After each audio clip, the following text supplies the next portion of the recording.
All right, so for this bonus content, we wanted to explore a little bit more about mana, or mana, or however you say it. I feel like my mom always said mana, and it always annoyed me, and so I thought it should be mana. I don't know. Well, because you knew the classic 1994 video game or whatever. Obviously. Did you really? How'd you do with that guess? I wonder. I actually don't know. I can look it up again. The Secret of Mana, Super Nintendo. When did it come out? 1993. Dang, wow. so close. You were really close. Well done. So close. Jeez, I'm really impressed. Well, it was a great game. I loved it. But before we got to that, I did want to talk to you guys a little bit about Hoarfrost. Yeah, please do, great. because what in the world is that?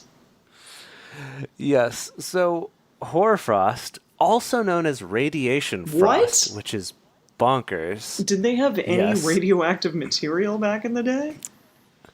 I think this means more that it's radiating out from something rather than like, being a like radioactive uranium. Yeah. So this is a specific type of frost that's ice crystals that are deposited on the ground or on objects like leaves or wires or things like that, and they form on cold, clear nights when the heat radiates out into the open air faster than it can be replaced from nearby sources, such as wind or warm objects. And so basically it's like the warmth kind of comes out, and I guess that, like, the condensation with it gets frozen, I guess is the idea. So objects cool to below the frost point of the surrounding air, which is below the freezing point of water, and it creates these little icicles, basically. Okay, so but the important part is that the mana was compared to Hoarfrost, so you got to tell me exactly what that actually like looks like or seems like. Is it just like covering everything? Is it spiky? It's part of the dew? Yeah, it's very like crystally looking. Okay. So like I'm looking at a picture of it here. And what's interesting is that the hoarfrost can appear on the ground. And actually, like I'm seeing here, there's a picture of hoarfrost on top of snow. Oh. So it can even like show up on top of something that's already frozen, I guess. But they're like little crystals, like little kind of shards almost. So I'm curious about that stuff that you were talking about during the episode. Like the insect extract? Yeah, what it looks like, This implies it was maybe a little bit spiky. Yeah, exactly. And there's different types of whore, apparently. I mean, we all know that. Hello. Goodness, this could get awkward, but okay. Right, but there's air whore, which is whore that shows up on things like tree branches and plant stems and things like that. And there's surface whore, which... Are there whores of all the elements, would you say? No. The four elements of whore are air, surface, crevasse, and depth. I mean... Wait, it sounds depth? on brand to me. What is the depth whore? I don't know. I would definitely categorize myself as a depth whore, and I don't even know what it is. Oh, that's kind of cool. So depth whore are faceted crystals that have slowly grown large within like caves and things like that.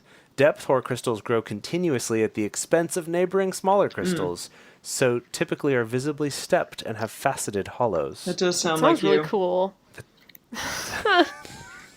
Kid, I'm totally kidding.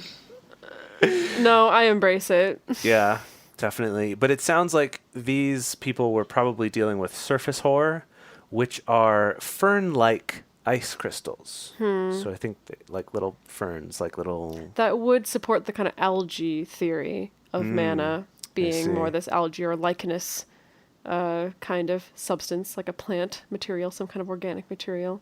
Wow. Yeah. That makes sense. Interesting. There is so much more information about frost than I ever thought possible. There are so many different types of frost. Yeah. I did have some other fun information, and that is the word mana, M-A-N-N-A, or I guess actually like the older spelling of this was just M-A-N-A, but the meaning of it is, what is it? Really? So straight up. Seriously? I mean, good point. Great question. I mean, honestly, for all we know, it could have actually been like, we got to go out for our morning's collection of what the fuck that's all over the ground. Jeez. Yeah. Yeah, exactly. Yeah. Our morning collection of what's it called? Yeah. What's that stuff? Exactly. Oh man. Yeah. Wow. Of what the heck? What the heck? Yeah. There you go, Dedeker. Potty mouth Winston. Sorry. Potty mouth Winston. Yeah, Sorry. exactly. Need to stuff my mouth full of some kind of weird sticky insect balls and call me good. Yeah.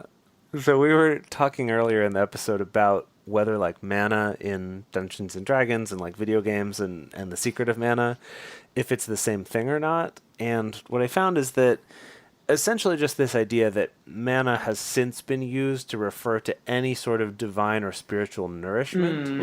Oh. And I wonder if that nourishment applies also to sort of a Well, metaphorical that makes sense, like a magical nourishment. Yeah. A magical nourishment.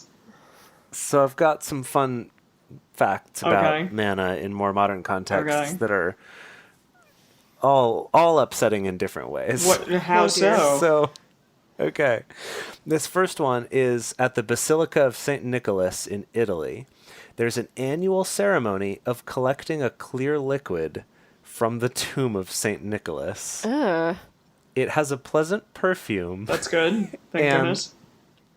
Legends credit this liquid with warding off evil, and so it's sold to pilgrims as the manna of St. Nicholas. Okay. What? This, They're like, just collecting seeps out of the tomb. like the condensation from the tomb, or It's unclear whether this actually comes from the body in the tomb or from the marble no. or what.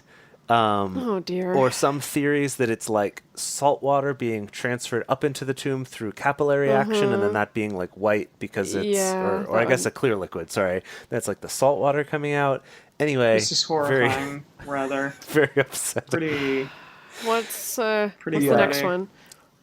And then the next one is that in the 17th century, there was a woman who created a clear, tasteless product as a cosmetic called the Manna of St. Nicholas of Bari. So that same dude whose tomb this seeps out of. But get this. After the deaths of some 600 men, Italian authorities discovered that the alleged cosmetic was a preparation of arsenic used by their wives. Whoa! So she was secretly selling women poison for their husbands as a cosmetic called the Manna of St. That's Nicholas of something, Bari. all right.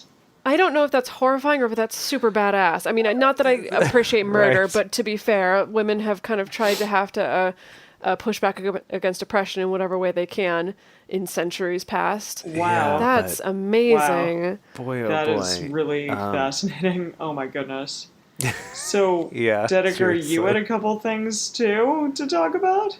Okay, well, I have to say, on the other side of this bonus episode, I started this whole episode recalling my childhood days of seeing manna as like oyster crackers on the ground in the desert and like kind of delicious and really fulfilling. And now that's been transformed into being purely horrified because whether it's some kind of weird insect goo, or if it's some kind of Person thing leaking goo. out of St. Nicholas, or if it's secretly arsenic being used to kill somebody's husband, all of those are pretty terrible things. So thank you for ruining manna for me, Jase, this thing I kept so precious and dear.